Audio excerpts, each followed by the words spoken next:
2014, la información difundida sobre la llamada Casa Blanca causó gran indignación.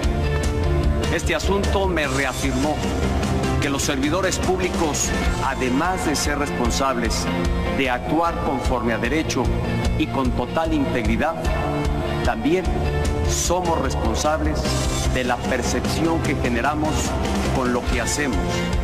Y en esto reconozco que cometí un error.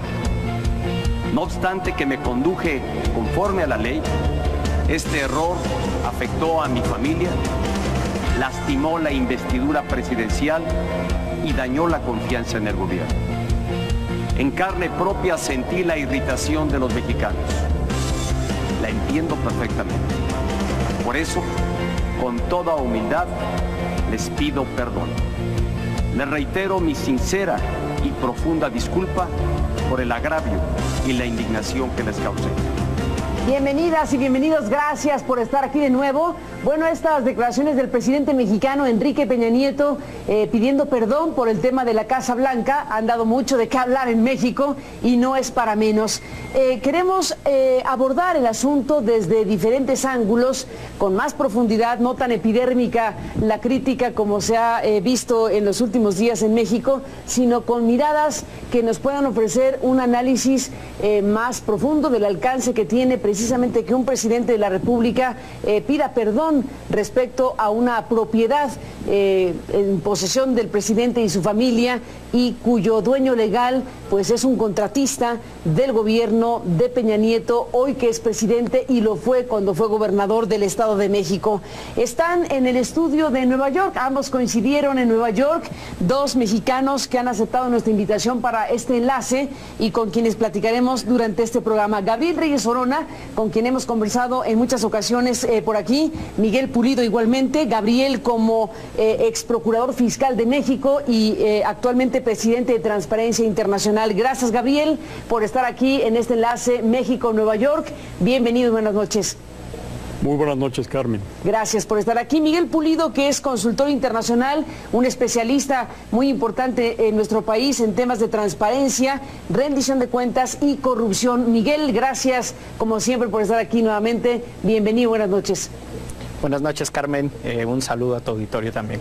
Bueno, yo les diría, Gabriel, Miguel, que estamos frente a un tema que ha generado, como decíamos, polémica, discusión, y querríamos su punto de vista acerca del alcance que tiene que un mandatario lance esas frases pidiendo perdón.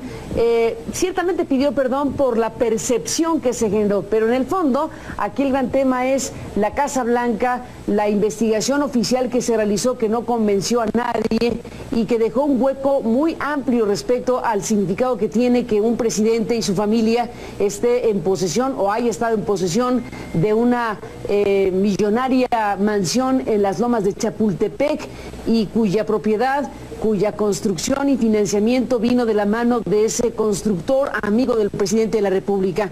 ¿Qué decir de esto, Gabriel Reyes Orona? ¿Cuál es tu lectura de las declaraciones de Peña Nieto sobre el tema? Primero me gustaría retomar las palabras del señor presidente Peña Nieto, cuando él habla de que sintió en carne propia el problema de la corrupción. Y esa es precisamente, yo creo que la reflexión que más me invita a analizar todo lo que es el Sistema Nacional de Corrupción. ¿Por qué, Carmen? Porque como casi todos los mexicanos hemos sentido la corrupción, pero no se arregla sintiendo la corrupción. El problema es un problema de experiencia forense en el tema. Y lo que hemos visto con esta ley 3 de 3, en la cual lo que prevalece es la ingenuidad del sector empresarial, la simulación de los partidos políticos y una preservación del esquema de pesos y contrapesos en los cuales los políticos siempre encuentran la forma de que no pase nada. Aquí podríamos utilizar incluso como muestra un ejemplo, un botón, que es el caso de la declaración ya pública de Enrique Ochoa, que nos dice que tiene 50 vehículos que valen 4 millones de pesos, sin embargo no nos dice si existe una concesión o una licencia para operarlos como taxis o como transporte público, lo cual los lleva a un valor completamente diferente, o que nos dice que tiene una tarjeta de crédito domiciliada en los Estados Unidos y no nos dice si acá hay propiedades o no.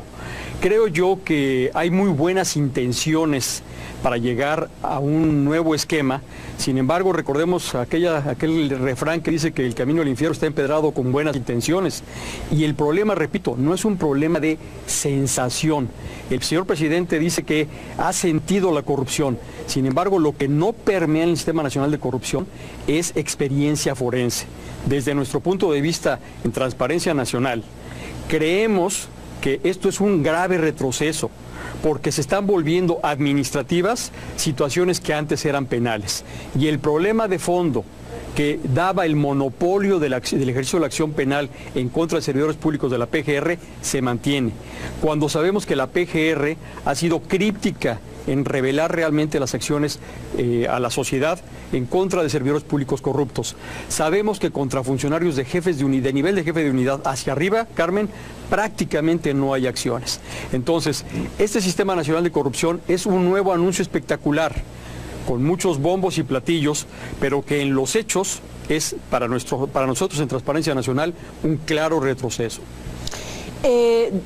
Esta promulgación de leyes del Sistema Nacional de Anticorrupción que se realizó en Palacio Nacional, donde pronunció el tema del perdón por la Casa Blanca, bueno, da mucha materia, Miguel, para alguien como tú. ¿Qué piensas? A ver, yo creo que hay un punto importante en lo que señala Gabriel, que es este fetichismo legislativo que tenemos en México. La idea que los problemas se resuelven con reformas o que la simple aprobación de nuevo marco normativo va a transformar radicalmente las condiciones generales o los problemas estructurales que enfrentamos. Y no es esto un desprecio o un demérito de la importancia del marco normativo. Lo que creo es que hay que encuadrar y me refiero concretamente al perdón del señor presidente o al planteamiento que hace de pedir una disculpa a propósito de la Casa Blanca. Entonces en una ruta, si me permites, Carmen, plantearlo así, en una ruta de hechos que inicia incluso con el marco normativo vigente en el momento en el que él asume la presidencia de la República. Y pongo un dato concreto, el 16 de enero de 2013 el presidente presentó su declaración patrimonial junto con otros servidores públicos, haciendo algo que la ley de responsabilidades administrativas de los servidores públicos vigente en ese contexto le permitía. Y esto era concretamente hacer pública su declaración patrimonial. El problema es que fue un acto de simulación. La información ahí contenida resultó ciertamente irrelevante para los propósitos de la rendición de cuentas. Es decir, el nivel de compromiso al que apela el presidente de la República, que le creamos, no se condice con las acciones que dentro del marco de la rigurosa legalidad a la que él apela se puede comportar.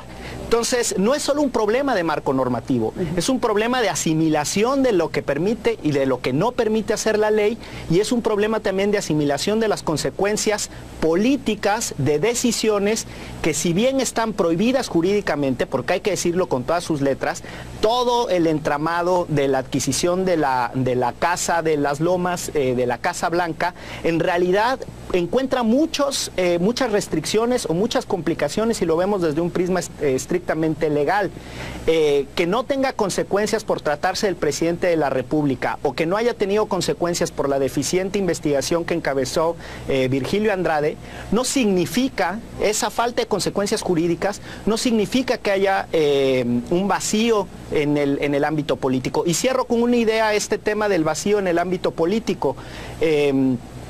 Un escándalo de estas magnitudes tuvo poco eco mediático, esto hay que decirlo. Si uno ve las primeras planas del día que el presidente pidió perdón, está prácticamente en todas las primeras planas de todos los medios, fue un asunto que se cubrió por todos los noticieros, pero si uno revisa cuando el escándalo surgió, había un silencio mediático. Entonces, eso significa un arropamiento de un buen sector de la prensa, que ya sabemos que tiene complicada la situación por el tema del control de la publicidad oficial. Pero el segundo contrapeso, la segunda razón por la que no hay consecuencias políticas, es por el bajísimo nivel de debate que hay, por ejemplo, en los órganos parlamentarios. La discusión que se dio en el Congreso fue de rebatingas, de acusaciones, de señalamientos, de improperios, pero no se ejercieron los niveles de contrapeso que se esperarían en una democracia a propósito de un escándalo como este.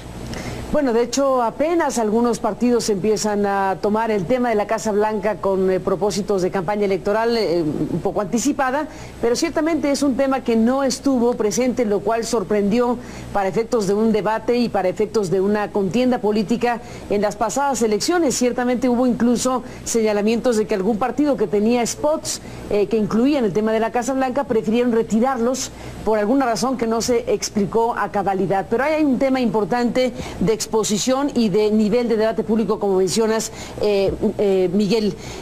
Ahora, hay estos ingredientes que pones a la mesa, Gabriel, que me gustaría retomar. Dices, falta experiencia forense cuando estás hablando de el entramado institucional que se ha aprobado, pero déjame regresar después de la pausa en este enlace México-Nueva York con ustedes para que nos expliques con más detalle a qué te refieres, qué es exactamente lo que nos quieres decir cuando hablas de falta de experiencia forense cuando se trata de asuntos anticorrupción en México. Después de la pausa regresamos. Miguel Pulido, Gabriel Reyes Orona en un instante. Regresamos esta noche con Miguel Pulido y Gabriel Reyes Orona, ambos en Nueva York. Bueno, el tema tiene que ver respecto al Sistema Nacional Anticorrupción, a lo que arrojan estas nuevas disposiciones legales, las que faltan por conocerse, y esta declaración del presidente de México respecto a pedir perdón por uno de los casos emblemáticos en nuestro país, no investigado con suficiencia y un gran asunto que marca la vida de este sexenio. Pero me detengo, Gabriel, en una de las partes que mencionaste que me llamó la atención y que tiene que ver con lo que señalas con una ausencia de experiencia en materia forense. ¿Qué es exactamente lo que nos dices? El grave problema que hay en el combate a la corrupción no es un tema de señalamientos o de escándalo mediático. Es un tema que tiene que llevar y procesar formas y trámites. Lo que ha sucedido hace muchos años en México, teníamos un Código Penal Federal que los artículos que iban del 214 al 225, que hablaba de diferentes delitos cometidos por servidores públicos, que incluían ejercicio indebido de atribución, abuso de autoridad, tráfico de influencias, los delitos contra la administración de justicia, tenían una descripción amplísima de tipos penales que, llevados a la práctica, no sucedía absolutamente nada porque todos concluían exactamente por la misma razón. Se hablaba de que había falta de interés jurídico por parte de quien acusaba y se decía que el único que podría acusar en representación de la sociedad es el Ministerio Público. ¿Esto a qué condujo? Condujo a que prácticamente toda una fiscalía en la PGR no tiene resultados, o nos mantuvo, como se decía a principios del siglo XX, en la ley del cartero. Es decir, aplicar la ley a funcionarios de muy bajo nivel. Porque lo que permite esta falta, esta ausencia de definición de una acción popular en la cual realmente no tenga que haber una afectación directa para poner en la mesa una acusación concreta, con pruebas que conduzcan al fincamiento de responsabilidades, es lo que hace que tengamos este gran espectáculo de impunidad en México. Recordemos que en México tenemos impunidad, corrupción y simulación. Esos tres pilares sobre los cuales está basado el problema no se arreglaron con esta nueva ley. Mantiene un esquema en el cual los políticos, la partidocracia, va a poder mantener este esquema de perdones implícitos a través de ausencias y carencias legales muy marcadas. Particularmente una de ellas es que no existe la claridad respecto de quién debe de acusar, cómo debe de acusar y qué consecuencias tiene en materia de transparencia. Bajo el esquema de la secrecía de la averiguación previa, la PGR ha mantenido oculto lo que hace en materia de acusaciones, en materia de combate a la corrupción. Por eso yo digo que esto no es un tema político, es un tema de experiencia forense. ¿Cuántos casos de subsecretarios, secretarios, directores generales o jefes de unidad tenemos en conciencia los mexicanos en los últimos 15 años? Si hacemos un análisis rápido nos vamos a dar cuenta que solamente son el caso de todos aquellos personajes relacionados con la fuga del Chapo Guzmán y dos o tres casos más escandalosos. Sin embargo, si el asunto no se vuelve mediático, es imposible que la sociedad exija que se revele cuáles son esos casos. Una cámara industrial o organizaciones dedicadas, como es el caso de Transparencia Nacional, al señalamiento puntual y combate a la corrupción, no tienen instancia frente a las autoridades para poder poner con pruebas la comisión de algún ilícito. Entonces, el tema que llevaron a cabo estos señores políticos fue simplemente una recomposición de los equilibrios a través de los cuales entre tres partidos se van a poner de acuerdo cómo mantener la impunidad, cómo salvaguardar los intereses de aquellos que forman parte de sus partidos. Porque a lo que llegan finalmente en todas estas negociaciones es a evitar que sus grandes próceres afronten a la justicia. Bueno, se centró en buena medida esta discusión respecto al Sistema Nacional Anticorrupción con la Ley 3 de 3. Ciertamente es una parte que generó mucha polémica por la manera en que se procesó, cómo se revirtió el asunto, la participación directa de empresarios y grupos cercanos al mundo empresarial, pero ciertamente es un pedazo de un Sistema Nacional Anticorrupción que está compuesto por varias leyes. ¿Has tenido oportunidad, Miguel, de revisar el sistema en general? ¿Tienes alguna opinión, a grosso modo, de lo que se ha aprobado en México? Seguro, Carmen. He tenido oportunidad de revisarlo con mucho detalle y lo primero que te diría es que en realidad es un nuevo entramado que tiene mucha complejidad. No es cualquier cosa, hay modificaciones a la Ley Federal de Responsabilidades Administrativas, que es en donde se centró la discusión de la 3 de 3, que me parece triste o lamentablemente una hiperconcentración de un tema muy complejo en un punto muy específico, porque no era solo el asunto de cuánto sí y cuánto no conocemos del patrimonio de los servidores públicos. Me centro en una cosa que me parece que es prometedora, que será la creación de una nueva instancia con capacidad de sanción, que es el nuevo Tribunal Administrativo, que es la reforma del Tribunal Federal de Justicia Fiscal y Administrativa, porque me parece que viene, por lo menos en términos de diseño institucional, viene a ser el cierre del candado que habíamos tenido en cómo funcionaban estas instituciones, la Auditoría Superior de la Federación, la Secretaría de la Función Pública y los institutos de transparencia, en términos de las resoluciones y de los hallazgos que tenían y la falta de una institución que fuera la responsable de ejecutar todas esas sanciones. Insisto, es una simplificación ahora en un trazo de la que yo subrayaría.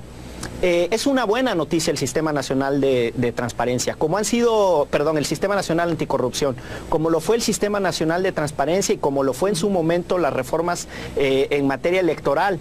Pero no se agota, yo quiero ser muy preciso ahí, todo el camino que hay por andar. Y para cerrar con este tema de lo que se nos viene con el sistema anticorrupción, ojo, el presidente de la República tendrá la posibilidad de hacer numerosos nombramientos. Y si se apega al canon que ha venido sosteniendo hasta ahora para nominar a personas a la Suprema Corte de Justicia de la Nación o para colar a una persona en el Instituto Nacional de Acceso a la Información y tener básicamente en todos los nombramientos esta idea de colocar personas que atiendan a una correa de transmisión, pues mala noticia vamos a tener para el Sistema Nacional Anticorrupción. La batalla la batalla por la promesa más importante del Sistema Nacional Anticorrupción todavía no inicia y que, insisto, será el nombramiento de un buen número de personas que en gran medida serán las responsables del éxito que tenga esta nueva reforma. Antes de la pausa, déjame preguntarte, Miguel, sobre ese punto. Cuando en el mismo día donde se anuncia, donde se presenta la promulgación de estas leyes, donde se pide perdón por la Casa Blanca, ese mismo día se retira del cargo el propio Virgilio Andrade, pues diciendo que será mejor que venga otro para que venga el proceso legal que se ha establecido, donde intervendrán otros poderes que no solamente ser ejecutivo. En esa parte, ¿qué me dices respecto al nombramiento de esta parte del sistema? Mira, Carmen, una cosa que a propósito del nombramiento de Virgilio Andrade que yo creo que hay que tener en cuenta. Esa secretaría estuvo 26 meses sin titular. El presidente apela a que le creamos que tiene una sensibilidad especial por el tema de corrupción y que pulsa lo que la sociedad le reclama. ¿Cómo es posible que se haya dejado sin cabeza una institución 26 meses? Para posteriormente nombrar a una persona que en sí misma entraña el conflicto de interés, o sea, que lo simboliza. Entonces, insisto, la expectativa de quienes se nombren en la cabeza de la Secretaría de la Función Pública y los 10 magistrados que tendrá que haber, más las salas regionales, es un sistema complejo, habrá que hacer numerosos nombramientos y yo insisto, si nos apegamos a la lectura que uno puede hacer por los antecedentes, yo creo que el presidente empezará con una presión altísima, pero en serio altísima, sobre cada uno de los nombres que se atreva a sugerir. Déjenme, Gabriel, Miguel, regresar después de la pausa en la parte final de esta conversación. Bueno, se nos acabó el tiempo, Miguel, Gabriel. En estos últimos minutos, ¿qué opinión te merece, Gabriel, además de lo que has dicho, en general, este sistema nacional anticorrupción está a la altura de lo que México necesita? Es complejo, como dice Miguel, pero ¿cuál es tu opinión respecto al sistema mismo? Muy lejos, Carmen, de ser lo que México necesita. El Tribunal Federal de Justicia Fiscal y Administrativa hace más de 10 años es un reducto de políticos en retiro y no basta más que ver los nombramientos que se han hecho en los últimos años. ¿Qué es lo que va a pasar? Algo muy semejante como pasó con la entidad fiscal, su entidad superior de fiscalización, en la cual el nombramiento de un contador concluye en que abonan en la ilicitud y cargan en la impunidad. Un contador no tiene el perfil para poder ser titular de la entidad fiscal superior de fiscalización. Y aquí vamos a ver exactamente lo mismo, Carmen. Vamos a ver cómo los políticos van a encontrar que los nombramientos sean el fiel de la balanza. Y recordemos que en materia de nombramientos, y basta ver los últimos 4 años, el PRI gobierna, pero el PAN manda. Mientras el PAN mantenga el control férreo que ha tenido en el Senado de la República, los nombramientos van a seguir siendo proclives hacia el panismo, bajo la idea de que hay más objetividad en alguien que está en la oposición, la cual es completamente falsa. Lo único que se está construyendo es un complejo esquema de equilibrios entre el PRI y el PAN, donde el resultado claro ha sido en estos 4 años que no ha habido fincamiento de responsabilidades en ningún asunto relevante. Pues habremos de seguir muy de cerca todo esto porque es un tema crucial para nuestro país, desde luego el tema anticorrupción. Gracias, Gabriel Ríos Sonora, por estar aquí para opinar, para analizar el tema. Gracias, Miguel Pulido, a ti por estar aquí igualmente con este tema en esta situación. Está en Nueva York con mucho calor, me dijiste, Gabriel, ¿no? Que hay calor en Nueva York ahorita. Es correcto. Sí. Es correcto. Mucho calor. Mucho calor en la ciudad. Más en lo político que en lo ambiental, pero bueno. Bueno, sí, con la llegada de Donald Trump, que está tomando la candidatura formalmente esta semana de los republicanos. Vamos a ver cómo se pone esa contienda por la Casa Blanca en los Estados Unidos. Pero por lo pronto, en México, con este análisis, con este tema que es tan importante. Gracias, Miguel. Gracias, Gabriel, por estar aquí esta noche. Y nos mantendremos en contacto, si me lo permiten. Hasta la próxima. Buenas noches y gracias por estar aquí. Buenas noches. Buenas noches. Y por supuesto, gracias a usted. Buenas noches. Descanse. Hasta la próxima.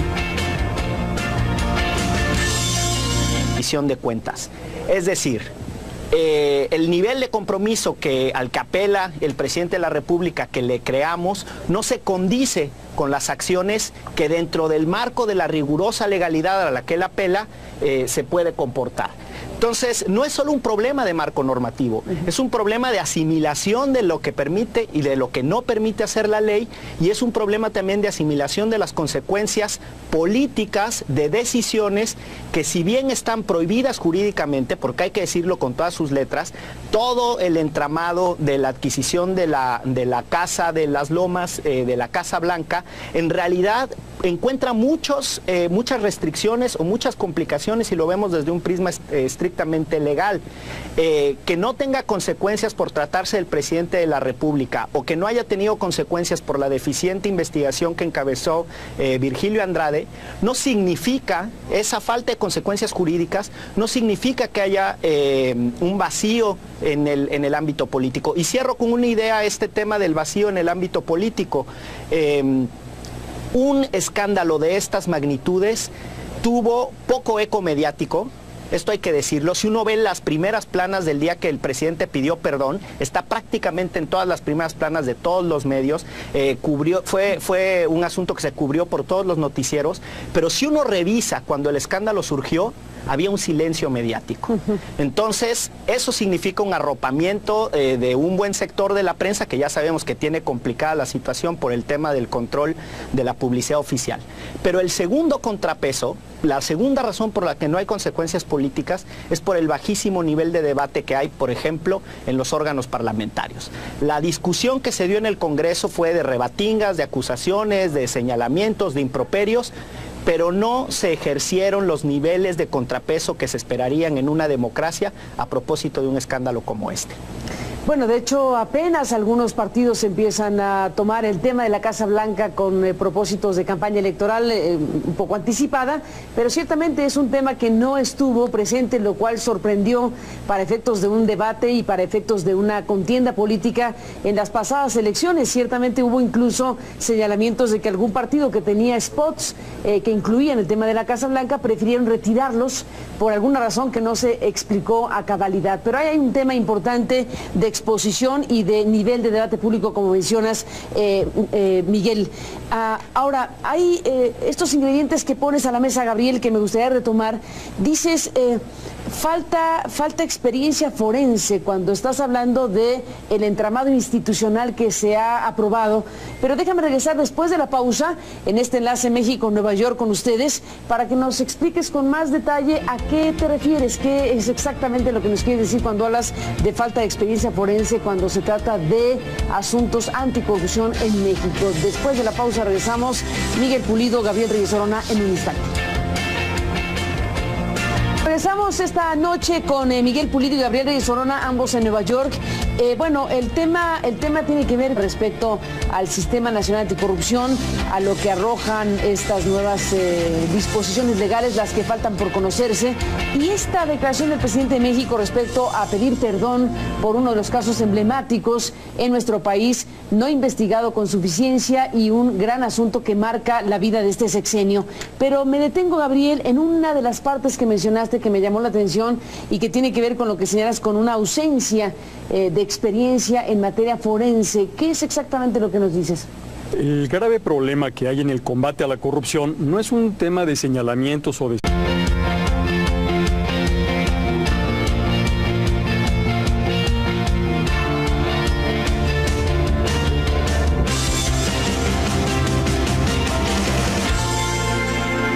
En noviembre de 2014, la información difundida sobre la llamada Casa Blanca causó gran indignación.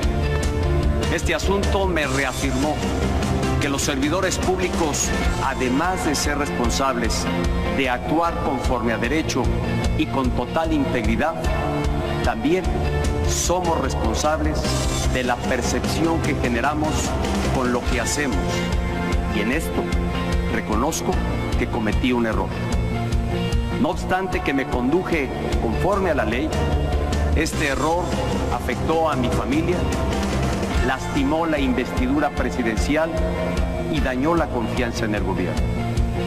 En carne propia sentí la irritación de los mexicanos. La entiendo perfectamente. Por eso, con toda humildad, les pido perdón. Les reitero mi sincera y profunda disculpa por el agravio y la indignación que les causé. Bienvenidas y bienvenidos, gracias por estar aquí de nuevo. Bueno, estas declaraciones del presidente mexicano Enrique Peña Nieto pidiendo perdón por el tema de la Casa Blanca han dado mucho de qué hablar en México y no es para menos. Queremos abordar el asunto desde diferentes ángulos, con más profundidad, no tan epidérmica la crítica como se ha visto en los últimos días en México, sino con miradas que nos puedan ofrecer un análisis más profundo del alcance que tiene precisamente que un presidente de la República pida perdón respecto a una propiedad en posesión del presidente y su familia y cuyo dueño legal pues es un contratista del gobierno de Peña Nieto, hoy que es presidente y lo fue cuando fue gobernador del Estado de México. Están en el estudio de Nueva York, ambos coincidieron en Nueva York, dos mexicanos que han aceptado nuestra invitación para este enlace y con quienes platicaremos durante este programa. Gabriel Reyes Orona, con quien hemos conversado en muchas ocasiones por aquí, Miguel Pulido igualmente, Gabriel como ex procurador fiscal de México y actualmente presidente de Transparencia Internacional. Gracias, Gabriel, por estar aquí en este enlace México-Nueva York. Bienvenido y buenas noches. Muy buenas noches, Carmen. Gracias por estar aquí. Miguel Pulido, que es consultor internacional, un especialista muy importante en nuestro país en temas de transparencia, rendición de cuentas y corrupción. Miguel, gracias como siempre por estar aquí nuevamente. Bienvenido, buenas noches. Buenas noches, Carmen. Un saludo a tu auditorio también. Bueno, yo les diría, Gabriel, Miguel, que estamos frente a un tema que ha generado, como decíamos, polémica, discusión, y querríamos su punto de vista acerca del alcance que tiene que un mandatario lance esas frases pidiendo perdón. Ciertamente pidió perdón por la percepción que se generó, pero en el fondo aquí el gran tema es la Casa Blanca, la investigación oficial que se realizó que no convenció a nadie y que dejó un hueco muy amplio respecto al significado que tiene que un presidente y su familia esté en posesión o haya estado en posesión de una millonaria mansión en las lomas de Chapultepec y cuya propiedad, cuya construcción y financiamiento vino de la mano de ese constructor amigo del presidente de la República. ¿Qué decir de esto, Gabriel Reyes Orona? ¿Cuál es tu lectura de las declaraciones de Peña Nieto sobre el tema? Primero me gustaría retomar las palabras del señor presidente Peña Nieto, cuando él habla de que sintió en carne propia el problema de la corrupción, escándalo mediático. Es un tema que tiene que llevar y procesar formas y trámites. Lo que ha sucedido hace muchos años en México, teníamos un Código Penal Federal que los artículos que iban del 214 al 225, que hablaba de diferentes delitos cometidos por servidores públicos, que incluían ejercicio indebido de atribución, abuso de autoridad, tráfico de influencias, los delitos contra la administración de justicia. Tenían una descripción amplísima de tipos penales que, llevados a la práctica, no sucedía absolutamente nada porque todos concluían exactamente por la misma razón. Se hablaba de que había falta de interés jurídico por parte de quien acusaba y se decía que el único que podría acusar en representación de la sociedad es el Ministerio Público. ¿Esto a qué condujo? Condujo a que prácticamente toda una fiscalía en la PGR no tiene resultados o nos mantuvo, como se decía a principios del siglo XX, en la ley del cartero. Es decir, aplicar la ley a funcionarios de muy bajo nivel. Porque lo que permite esta falta, esta ausencia de definición de una acción popular en la cual realmente no tenga que haber una afectación directa para poner en la mesa una acusación concreta, con pruebas que conduzcan al fincamiento de responsabilidades, es lo que hace que tengamos este gran espectáculo de impunidad en México. Recordemos que en México tenemos impunidad, corrupción y simulación. Esos tres pilares sobre los cuales está basado el problema no se arreglaron con esta nueva ley. Mantiene un esquema en el cual los políticos, la partidocracia, va a poder mantener este esquema de perdones implícitos a través de ausencias y carencias legales muy marcadas. Particularmente una de ellas es que no existe la claridad respecto de quién debe de acusar, cómo debe de acusar y qué consecuencias tiene en materia de transparencia. Bajo el esquema de la secrecía de la averiguación previa, la PGR ha mantenido oculto lo que hace en materia de acusaciones, en materia de combate a la corrupción. Por eso yo digo que esto no es un tema político, es un tema de experiencia forense. ¿Cuántos casos de subsecretarios, secretarios, directores generales o jefes de unidad tenemos en conciencia los mexicanos en los últimos 15 años? Si hacemos un análisis rápido nos vamos a dar cuenta que solamente son el caso de todos aquellos personajes relacionados con la fuga del Chapo Guzmán y dos o tres casos más escandalosos. Sin embargo, si el asunto no se vuelve mediático, es imposible que la sociedad exija que se revele cuáles son esos casos.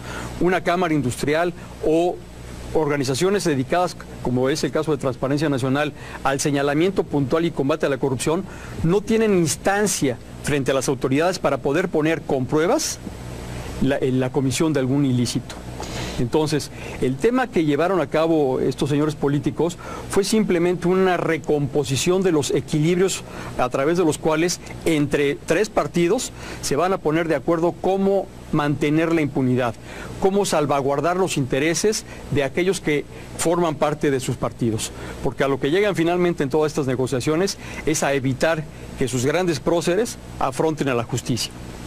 Bueno, se centró en buena medida esta discusión respecto al Sistema Nacional Anticorrupción con la Ley 3 de 3. Ciertamente es una parte que generó mucha polémica por la manera en que se procesó, cómo se revirtió el asunto, la participación directa de empresarios. Y esa es precisamente, yo creo que la reflexión que más me invita a analizar todo lo que es el Sistema Nacional de Corrupción. ¿Por qué, Carmen? Porque como casi todos los mexicanos hemos sentido la corrupción, pero no se arregla sintiendo la corrupción. El problema es un problema de experiencia forense en el tema. Y lo que hemos visto con esta ley 3 de 3, en la cual lo que prevalece es la ingenuidad del sector empresarial, la simulación de los partidos políticos y una preservación del esquema de pesos y contrapesos en los cuales los políticos siempre encuentran la forma de que no pase nada. Aquí podríamos utilizar incluso como muestra un ejemplo, un botón, que es el caso de la declaración ya pública de Enrique Ochoa, que nos dice que tiene 50 vehículos que valen 4 millones de pesos. Sin embargo, no nos dice si existe una concesión o una licencia para operarlos como taxis o como transporte público, lo cual los lleva a un valor completamente diferente, o que nos dice que tiene una tarjeta de crédito domiciliada en los Estados Unidos y no nos dice si acá hay propiedades o no. Creo yo que hay muy buenas intenciones para llegar a un nuevo esquema. Sin embargo, recordemos aquel refrán que dice que el camino al infierno está empedrado con buenas intenciones. Y el problema, repito, no es un problema de sensación. El señor presidente dice que ha sentido la corrupción. Sin embargo, lo que no permea en el Sistema Nacional de Corrupción es experiencia forense. Desde nuestro punto de vista en Transparencia Nacional, creemos que esto es un grave retroceso, porque se están volviendo administrativas situaciones que antes eran penales. Y el problema de fondo que daba el monopolio del ejercicio de la acción penal en contra de servidores públicos de la PGR se mantiene. Cuando sabemos que la PGR ha sido críptica en revelar realmente las acciones a la sociedad en contra de servidores públicos corruptos. Sabemos que contra funcionarios de nivel de jefe de unidad hacia arriba, Carmen, prácticamente no hay acciones. Entonces, este Sistema Nacional de Corrupción es un nuevo anuncio espectacular, con muchos bombos y platillos, pero que en los hechos es para nosotros en Transparencia Nacional un claro retroceso. Esta promulgación de leyes del Sistema Nacional de Anticorrupción que se realizó en Palacio Nacional, donde pronunció el tema del perdón por la Casa Blanca, bueno, da mucha materia, Miguel, para alguien como tú. ¿Qué piensas? A ver, yo creo que hay un punto importante en lo que señala Gabriel, que es este fetichismo legislativo que tenemos en México. La idea que los problemas se resuelven con reformas o que la simple aprobación de nuevo marco normativo va a transformar radicalmente las condiciones generales o los problemas estructurales que enfrentamos. Y no es esto un desprecio o un demérito de la importancia del marco normativo. Lo que creo es que hay que encuadrar y me refiero concretamente al perdón del señor presidente o al planteamiento que hace de pedir una disculpa a propósito de la Casa Blanca. Entonces en una ruta, si me permites, Carmen, plantearlo así, en una ruta de hechos que inicia incluso con el marco normativo vigente en el momento en el que él asume la presidencia de la República.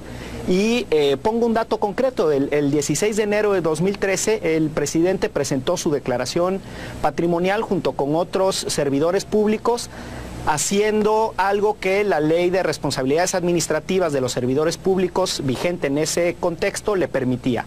Y esto era concretamente hacer pública su declaración patrimonial. El problema es que fue un acto de simulación. La información ahí contenida resultó ciertamente irrelevante para los propósitos de la rendición. Y grupos cercanos al mundo empresarial, pero ciertamente es un pedazo de un sistema nacional anticorrupción que está compuesto por varias leyes. ¿Has tenido oportunidad, Miguel, de revisar el sistema en general? ¿Tienes alguna opinión, a grosso modo, de lo que se ha aprobado en México?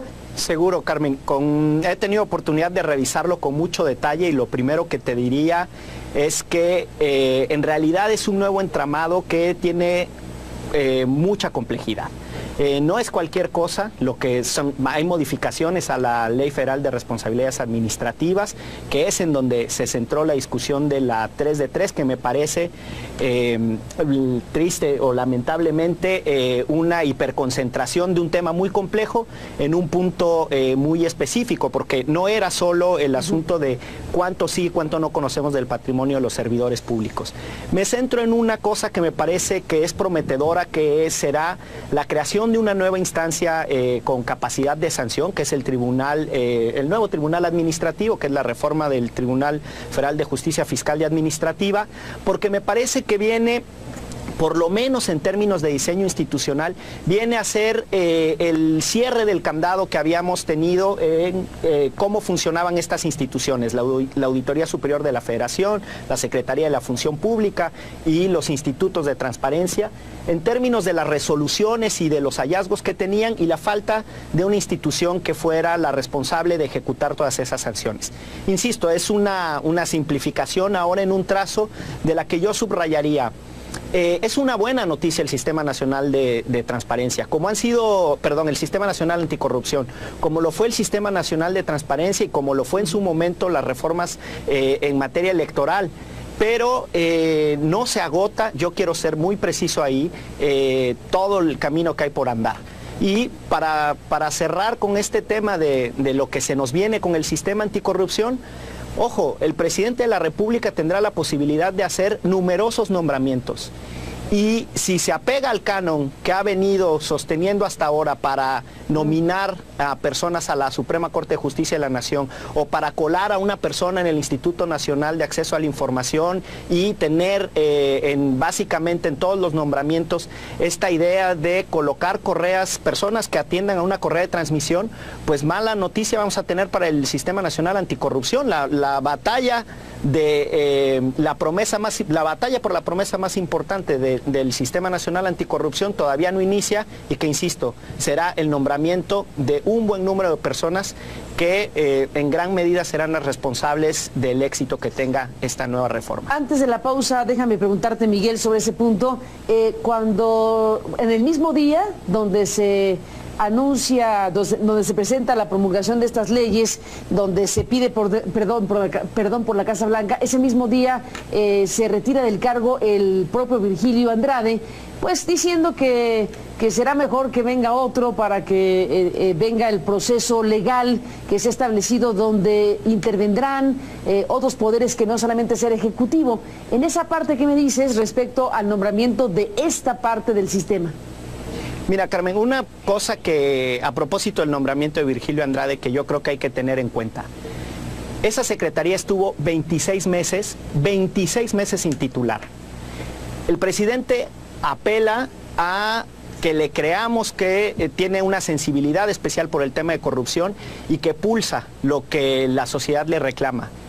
¿Cómo es posible que se haya dejado sin cabeza una institución 26 meses? Para posterior